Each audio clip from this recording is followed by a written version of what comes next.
First, let's remove these 4 bolts for the cover plate. Once removing the cover and confirming that your power is off to the machine, you can pull apart the 2 power leads and also your 2 thermocouples. After removing that, you can bring that around, let that hang. Now we'll put our wrench on that nut and insert our Allen in the front. Loosen up the knob and your wedge will fall out. We'll grab our new wedge, we'll place the bolt inside, start screwing that on. Snug that bolt down. We'll grab the wires, bring them around, pull them up through here, and you can mix the 2 main power leads. They are not labeled, just to get power to the wedge.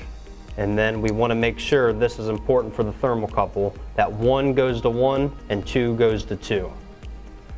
While putting on the cover plate, we want to be very careful not to pinch any of these wires or elements inside of the housing.